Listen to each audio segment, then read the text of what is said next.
Welcome in to Locked On Knicks. And the Knicks, they lost again. Let me tell you, let me ask you if you heard this one before. They lost 90 to 87 to the Toronto Raptors after a pitiful start to the game. And Gavin, they managed to claw back a bit. But I have sort of a big picture thing to get into. And what else are we going to talk about in this episode? We're going to get into what was, I thought, a really good game from RJ Barrett. Some fantastic moments interspersed with some really bad ones for Julius Randle. Immanuel Quickley continuing to struggle. And to your point, some big picture stuff on the Knicks, where they are now, where they're going, what this game means. So all that and more right now on Locked On Knicks.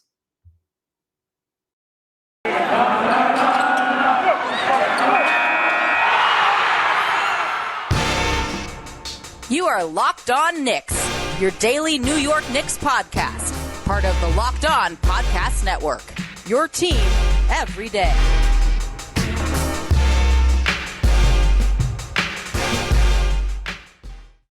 All right, welcome in to Locked On Knicks. This episode is brought to you by Truebill. Truebill is the new app that saves you money by helping you identify and stop paying for the subscriptions you don't want or need, and can even negotiate better deals on those you want to keep. I'm Alex Wolf. I'm editor-in-chief of Knicks site The Strickland, which you can find at thestrick.land. And he is Gavin Schall, your favorite play-by-play broadcaster's favorite play-by-play broadcaster.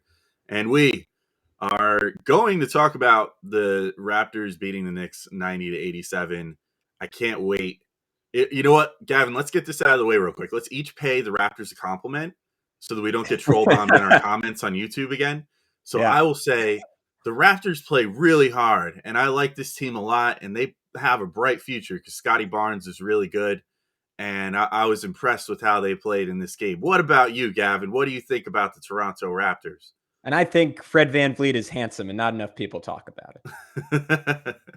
All right, there it is. So Raptors fans, eat your heart out. Now we're going to talk about the team that we're paid to talk about. So I wanted to lead off, Gavin, actually with sort of a big picture observation that I had from this game.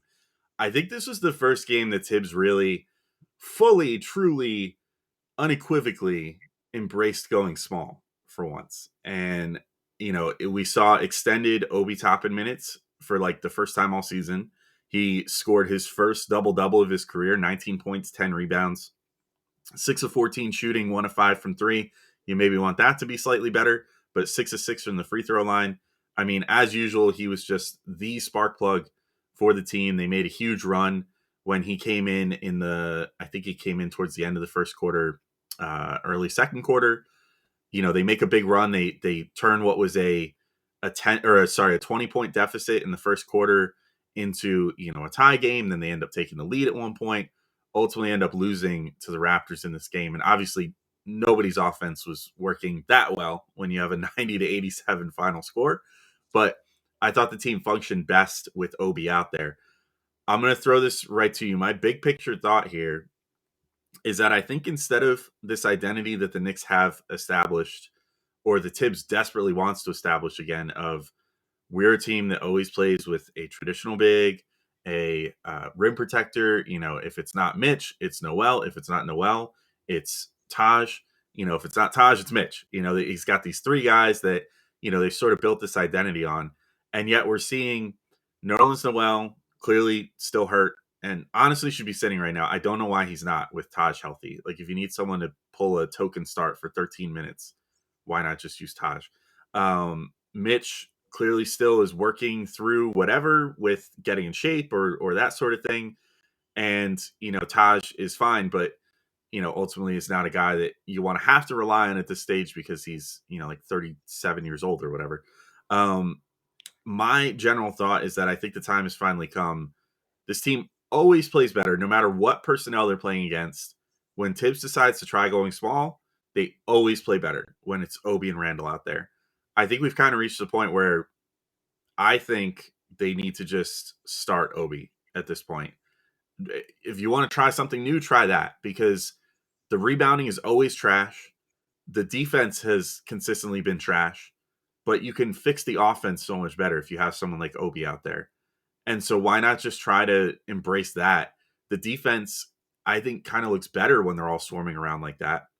And then, instead of going after a big, addition like a Myles Turner, go after someone smaller that's more around the margins. Make your Derrick Rose type move again, rather than trying to make a somewhat more splashy one where you're giving up potentially. I mean, for Turner, we haven't talked to the Pacers person yet, but it's probably going to cost, like, I would imagine at least a first round pick, probably like both those surplus picks that the Knicks have, the Charlotte pick and the Dallas pick, over these next 2 years. Plus, you're probably talking about, I don't know, like one of their young players that is of some renown, plus like probably Noel to make the salaries work. Instead of doing that, go after I mean, I said before the show, I'm almost like a meme with my love for this guy at this point, at least for people that have been listening to the show for a while. But like, go after Brandon Clark, who's not getting a ton of minutes in Memphis right now.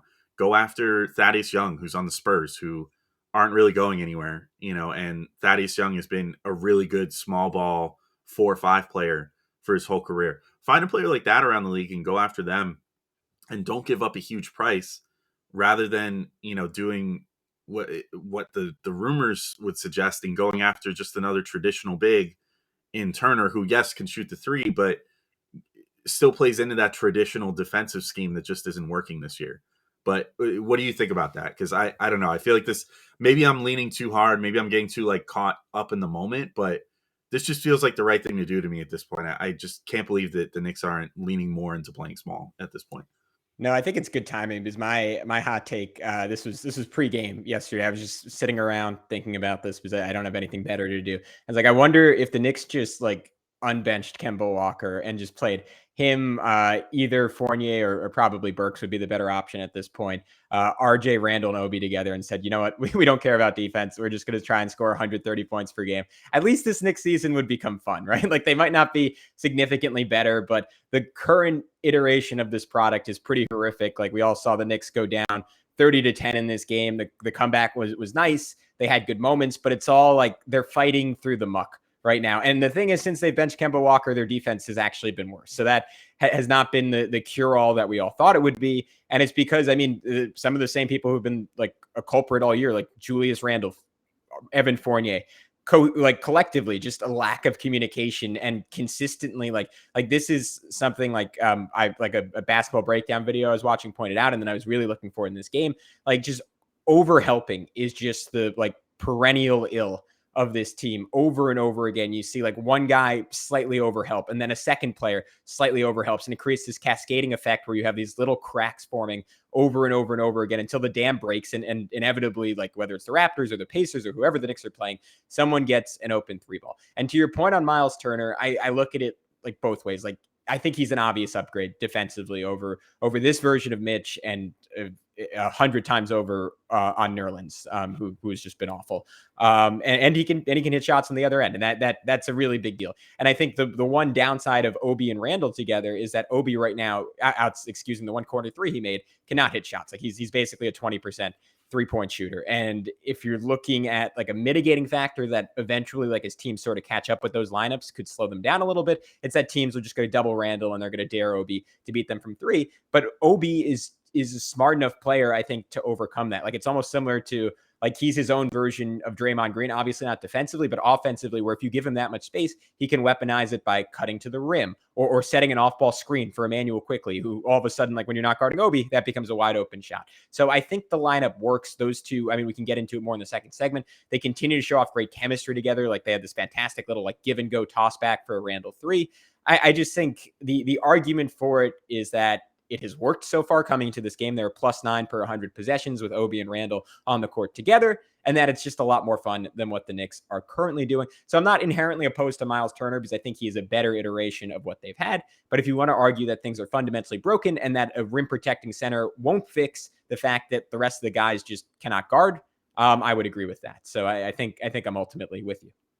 Yeah, it's not to say that I think that the team can't benefit from a rim protector at times, because we've even seen it work with Mitch, literally just the other day. I mean, it would be, there was, we had a game, 4 days ago where Mitch, in that Spurs game was really good and put together a great effort off the bench there. And, so it's not to say that the Knicks never benefit from having that sort of player. But well, Alex, it's the shots that don't get taken, right? And that's kind of what's hard to measure. It's like not even the shots that Mitch blocks. It's like what shots will never get attempted because he's in the game, and that's kind of hard to know. Yeah, that's true too. And the same could apply for Turner. I don't think it does too much to help the perimeter defense problems that the Knicks are having, because I don't think the Turner can really do that. And the Knicks, I just don't think have been doing a good enough job funneling things in, like they did last year. And I think that has to do. I mean, we keep saying like I truly struggle to give any credit to Elfrid Payton for this, and I don't mean to keep like crapping on him, but his perimeter defense was horrendous last year. Yeah. But like Reggie Bullock did do a really good job of executing the scheme perfectly, of funneling guys in and making sure that, even if he was kind of giving them a lane a little bit, he was at least controlling it enough to let them kind of get funneled right to Noel or to Mitch or whoever happened to be there. And I think that was kind of the key to the Knicks defense last year. I mean, maybe that's another guy you look at as a potential buy low, easy to get kind of guy. Talk to the Mavs and see if they'd be willing to send you Reggie Bullock back, because he's been struggling for them this year. Let's get Frank too, just for the fun of it. Yeah, right. Just get Frank as the throw into. No, I don't want to doom Frank to having to sit on the bench again. And he'd be so mad. Yeah, he'd be like, Sacre Blue, I just escaped. But I don't know. You know what? Let's take our first break real quick, though. Then we can continue this discussion. I just want to let everybody know that today's episode is brought to you by Truebill. Do you know why free trials renew without your consent? It's a business scam out to get you. Don't let greedy corporations pocket your money. Download Truebill to take control of your subscriptions. Truebill is the new app that helps you identify and stop paying for subscriptions you don't need, want, or simply forgot about. On average, people save up to $720 a year with Truebill. Because companies make subscriptions hard to cancel, Truebill makes it incredibly simple. Just link your accounts and Truebill will cancel your unwanted subscriptions in one tap. And your Truebill concierge is there when you need them to cancel unwanted subscriptions, so you don't have to. I mean, look, I've used Truebill and dropped it. I won't name them. I won't name and shame, but I had a couple of those video subscription services that I was using that, there's only so many you can watch. There's only so many things you can watch, and it's maybe a little more beneficial sometimes to just sign up for it for a month, to watch what you got to watch, and then just cancel it and go on with your life. And Truebill's helped me sort through those things in my life for sure.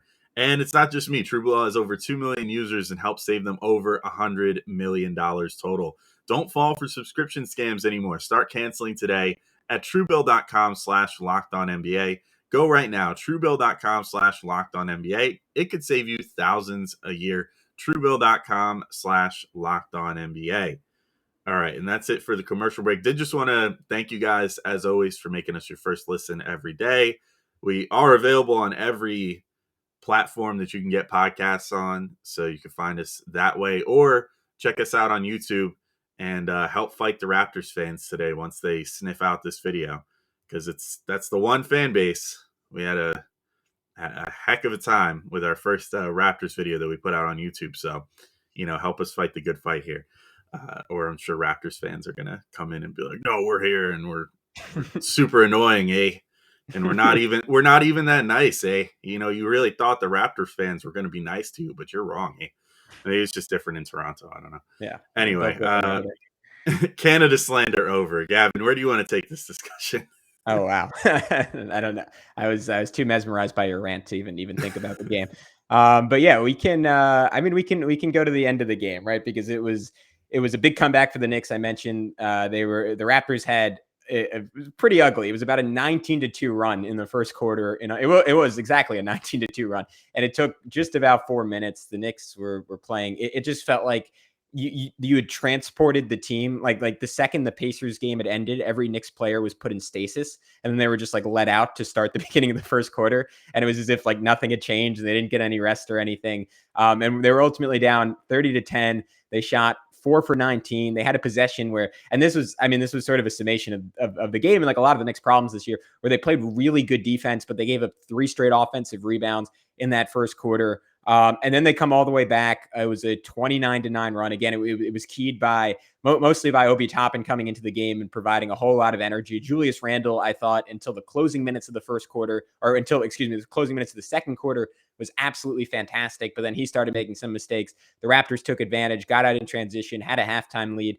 Knicks play a pretty mixed second half, sort of stay in it, keep fighting. Big plays by RJ, a couple nice passes from Burks, big shot from Rose, go up 87-86. And then, of course, that faithful possession with about a minute 10 left in the game where the Knicks, again, play good defense, but I thought this was an issue all night where Tibbs and look, like, you can't really like blame the defense in this one, right? They only give up 90 points in this game, but they were switching a whole lot and sort of daring Toronto to win one-on-one. And on that final possession, the Knicks did a great job ensuring that didn't happen. But when you have all those switches, all of a sudden you have Derrick Rose boxing out Pascal Siakam. The Raptors get multiple offensive rebounds. Ultimately ends up with Gary Trent. He nails the three. And then the Knicks cannot win the game despite a couple of good opportunities. Final possession, RJ Barrett gets all the way to the rim. Probably had a chance to go up for a righty layup against Scotty Barnes. I didn't mind the kick out. That's not a shot given like what we've seen from RJ around the rim recently. I necessarily had a ton of confidence in him making. He probably should have taken it, but instead throws it out to Randle. Randle in and out on a three, and the Knicks ultimately fall. Yeah, I saw a lot of mixed reactions to that final attempt there, and I mean, I didn't hate that, to be honest. A lot of people were like, "Oh, RJ should have just gone up with it." I'm like, that's a low percentage shot, particularly in that game where it just seemed like nothing that was difficult was going in. Like, the Knicks did, to their credit, did a pretty good job of contesting around the rim, and that led to a lot of Raptors misses there. The Raptors are doing a good job contesting the Knicks around the rim.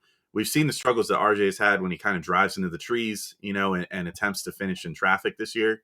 I think he got stuffed at least once in this game. It seems like he does pretty much every single game, because he just doesn't. It's just how he plays. He doesn't play with a ton of verticality. So, I think at this point, we can pretty safely say that was a good decision by RJ. He did sort of have a step, but he also was driving into like two defenders, and he looked back and saw Julius wide open for three. At that point, that would have been a game winner, so that's great. And then I did kind of like that Tibbs drew up that the final play for him, although I didn't love the execution because I just didn't. It just seemed weird. You got it to RJ right next to the sideline, right near the inbound. So it was a quick pass, but he basically had to turn and shoot with half a second to go. I don't think he got it off clean, although it didn't matter because it didn't go in. But it was a little weird on execution down the stretch. And I think my main takeaway, I thought RJ did play a good game in this, despite the shooting percentages not being great. I think he does get a little nervous playing at home, like his home, I should say, not home for the Knicks, but going back to Canada and playing in Toronto and everything. I think that's over the first few years of his career, those games have proved to be a little nerve wracking for him, and I don't blame him. I mean, it's hard for any young player when you're going to like your hometown, playing in front of your family and friends and whatever. I'm sure he had plenty of people in attendance there for him. But like, I think that my big takeaway on the whole with this game is that I didn't love how Tibbs coached it. I think Tibbs needs to be put a little more under the microscope lately. Like, I think he was doing some okay stuff, earlier in the season. I do give him credit for having, the wherewithal to pull the plug on the Kemba experiment early, or at least somewhat early, 20 games in. But certain decisions in this game just didn't really stick right with me. Like, you've got Fournier out there closing the game, despite the fact that he wasn't very good. You don't have Quickley out there, who, despite not shooting the best, was doing a pretty good job, like as usual, of moving the ball around and keeping things going. You don't put Obi Toppin out there to close the game, which I understand he was kind of gassed, but I think it definitely would have been beneficial to give him a quick rest and then have gotten him back in to close the game. And instead, Tibbs opts not to do that. It's just there was a lot of questionable decisions to me down the stretch of this game. And, I'm not going to say that cost the Knicks the game. Or, for example, also you have Alec Burks out there too, 0-7 shooting in this game. I mean, you could have put Quickley in for him pretty easily. But, I don't want to say that cost the Knicks the game, because I think that the start cost the Knicks the game. Because anytime you go down 20 and have to claw your way back, it makes it that much harder make that final push to get over the hump.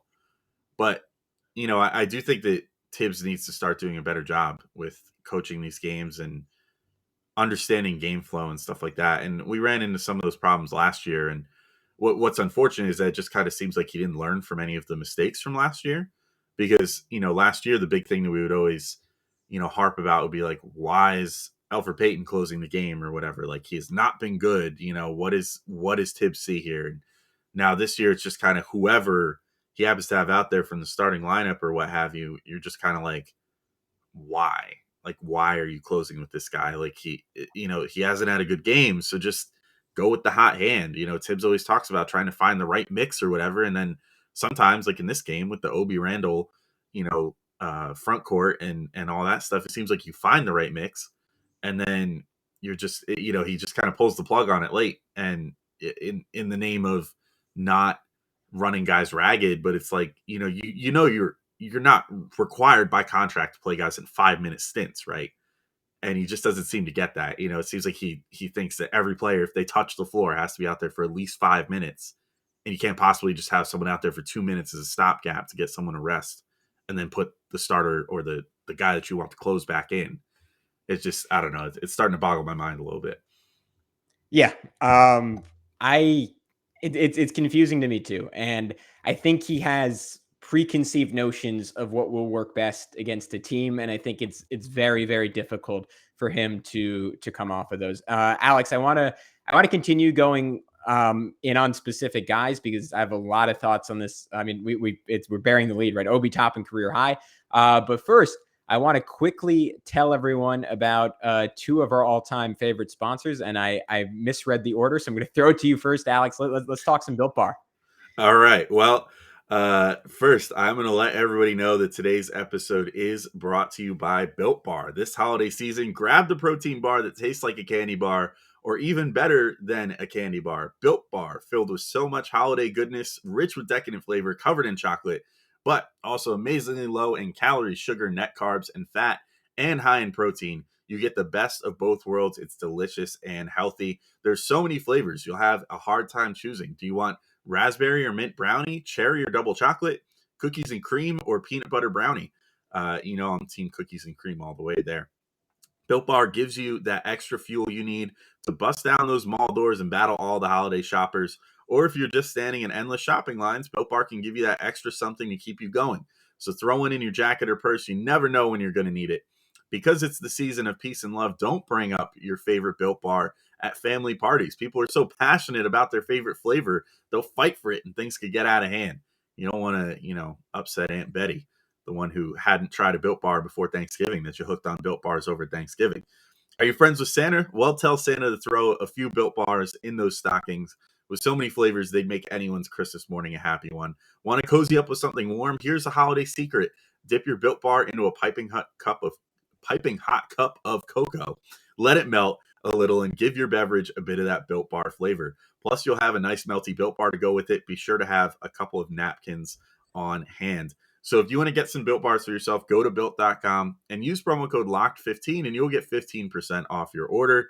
Use promo code LOCKED15 for 15% off at Built.com. And BetOnline has you covered all season, more props, odds, and lines than ever before as football season continues to march to the playoffs. BetOnline remains your number one spot for all the sports action this year. So head to our new updated desktop or mobile website to sign up today and receive your 50% welcome bonus on your first deposit.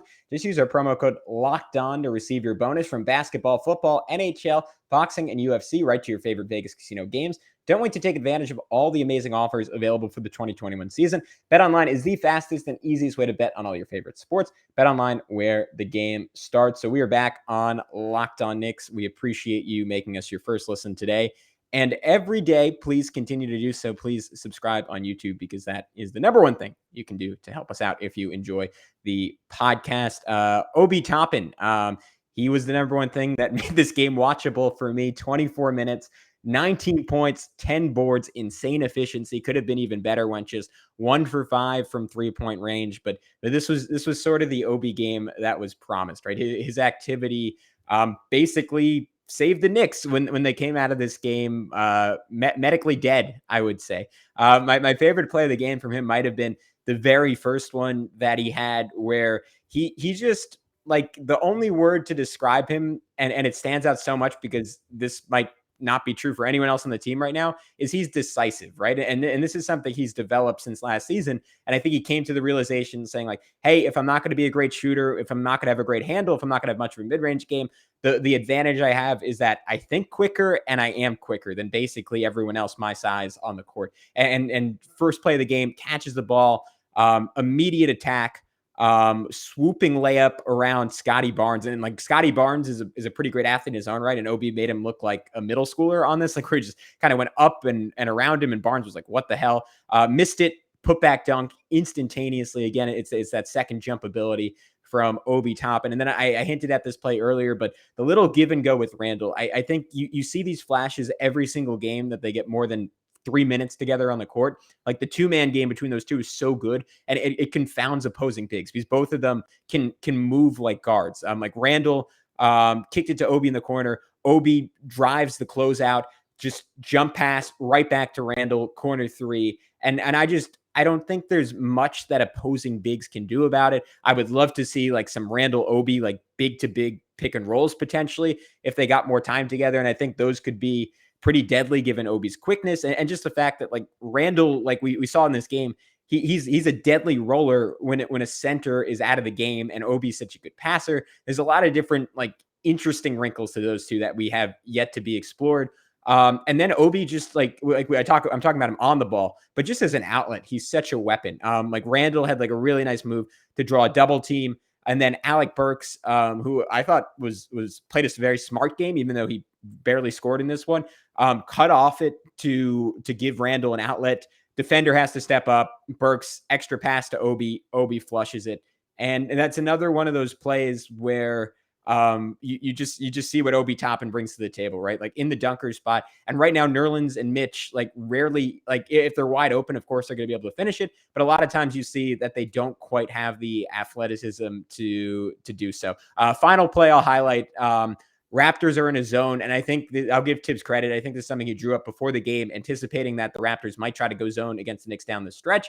IQ has the ball. I think it was left wing. Randle drifts over, sets a back screen on Svi Mikhailuk. IQ sky-high alley-oop. Obi runs it down and dunks it. So picture-perfect Obi Toppin game. A whole lot of fun. It made this one watchable when otherwise it would have just been terrible. Yeah, and, the big thing with Obi, too, is, we talk about process all the time. And the thing that I've noticed about Obi at this point is that the process is just always perfect. Like there's very few times on this team where guys seem to get lost so often this year, at least. Last year was obviously a lot better. I felt like guys consistently knew at the very least where they had to be last year. This year, it seems like so often guys are just kind of all over the place as far as knowing where they're supposed to be. And yet Obi always seems to know where he's supposed to be and is always making the right play. As you said, he's so cerebral. He's always making the right cut, whatever. I mean, first thing when he comes into this game, and I mean, I'm sure the scouting report is out there on him at this point. He's mostly a cutter right now. He's not a dangerous 3-point shooter. Now, granted, he found himself in the corner quite a bit, and he did take some threes. He made one, had a really horrendous air ball on another one. I was just rewatching his shot attempts as you were talking there, and like I'd almost forgotten just how bad that one air ball was, where it forced a shot clock violation, because if he could have just grazed rim, the Knicks could have had another 14 seconds. But that's still a work in progress for him. But the process is good, which again is what is the encouraging thing with him, is that you're not like, oh, he's forcing up a stupid three and airballing it. It's like, oh, he put up a three, but it was a good look, so he airballed it, but it was a good look. And, that's kind of just how everything goes with him. He came in this game and, first few attempts, as you said, first one, driving to the hoop, and goes up for a really cool scoop layup, misses it, immediately follows it with a dunk, with a quick follow-up. That's like elite athleticism stuff that only he can do, really. Maybe Mitch could have done it in the past, but not really anymore at this particular juncture. But So he does that to open the game. Then quick alley-oop in transition where he just kind of slips himself behind the defense and catches a nice alley there. Then, another play, spacing the floor out to the corner, sees a quick opening, makes a really decisive quick cut to get inside and gets found by, I think it was Burks on that play for a quick baseline dunk.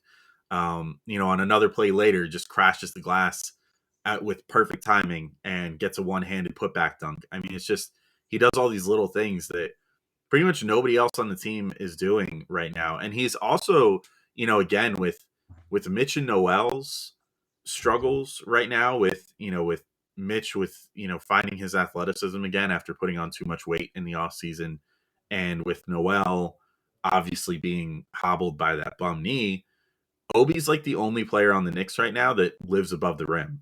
And it shows because it seems like opposing teams game plan for a ground bound, basically team full of old men, like even though the Knicks aren't particularly old, they a lot of them play older than they are. Like RJ Barrett and Immanuel Quickley don't have a lot of explosiveness. They play with more like guile and precision.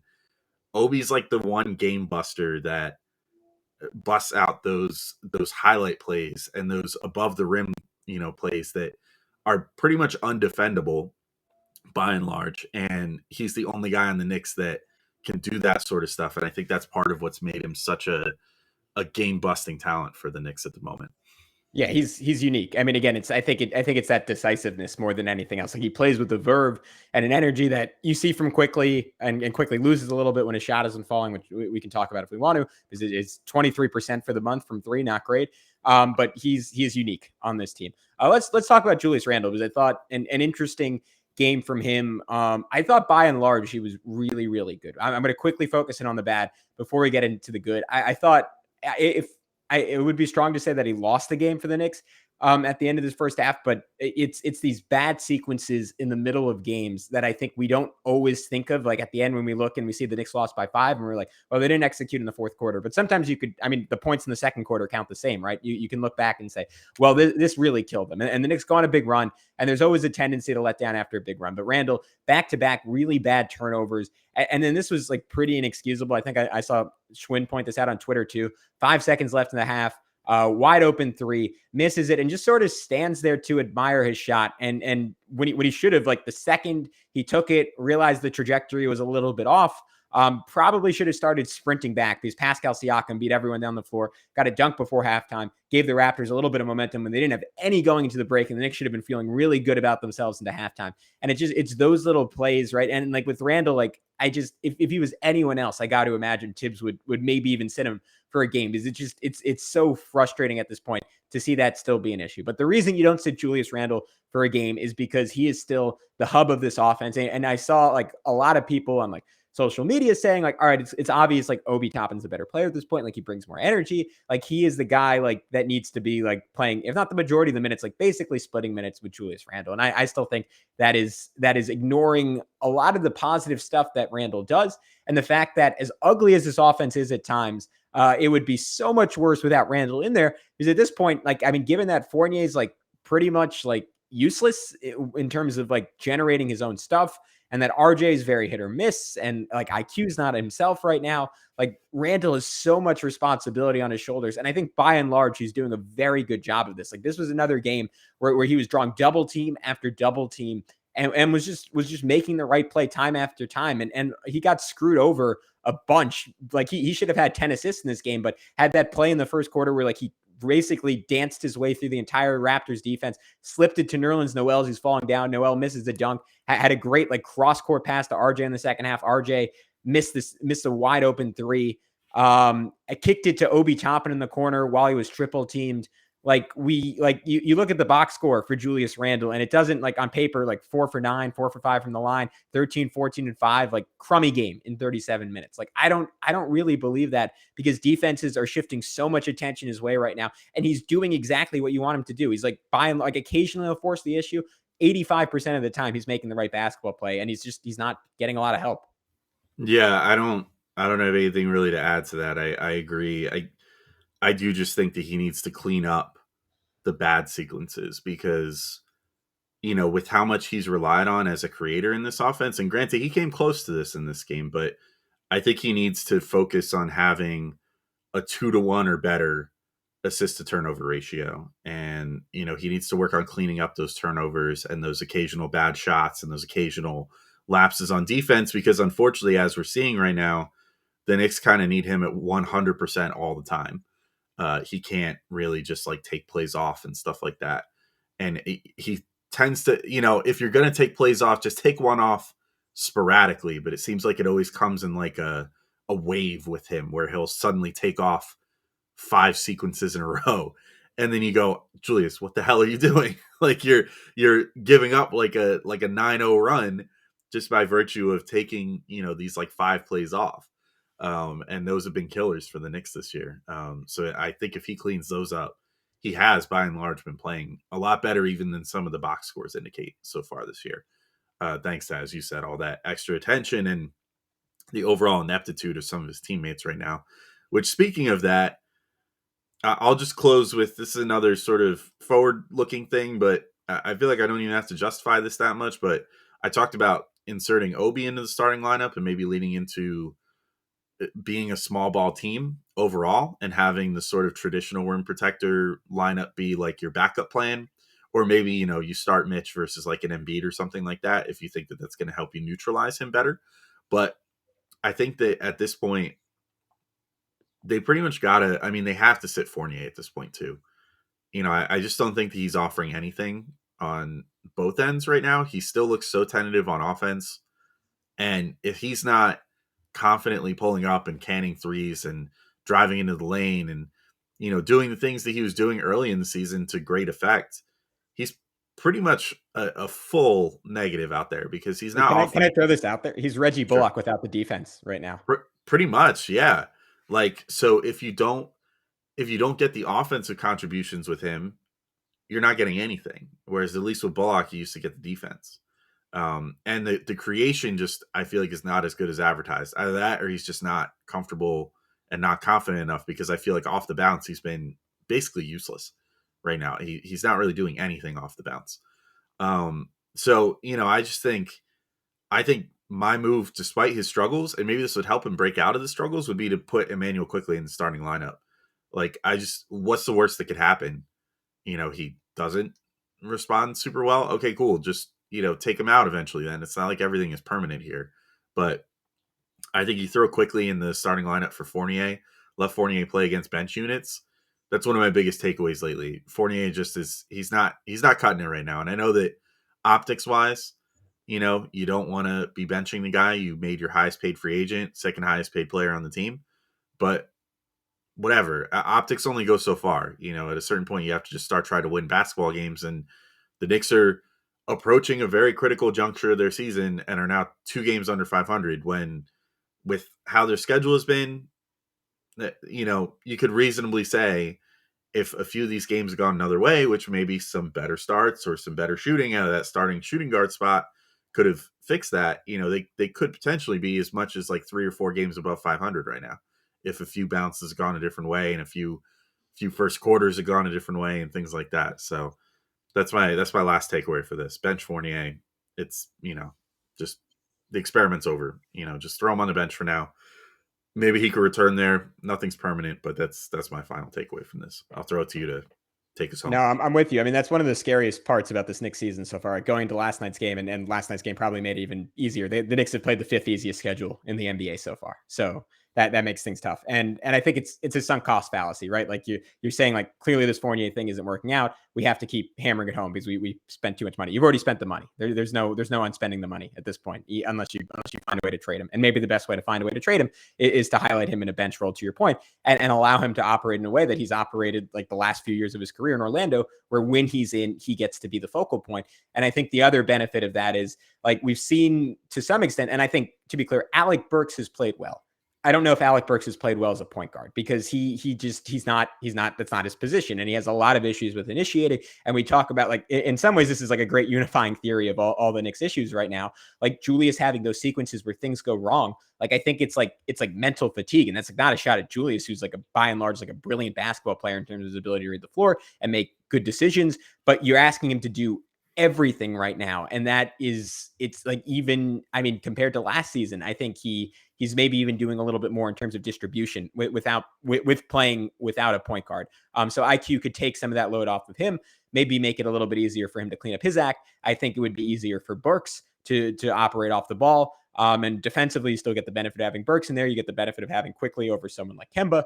So I'm with you. I think that is a fantastic suggestion, and it is one we will wrap this podcast up on. So thank you so much, everyone, as always, for tuning in. Again, if you haven't already, do us a big favor. Throw us a subscription on YouTube. It makes a very big difference. Shout out to all the Raptors fans who made it this far. If you listened to all 40 minutes, you've earned yourself a mean comment. But until next time, he's Alex. I'm Gavin.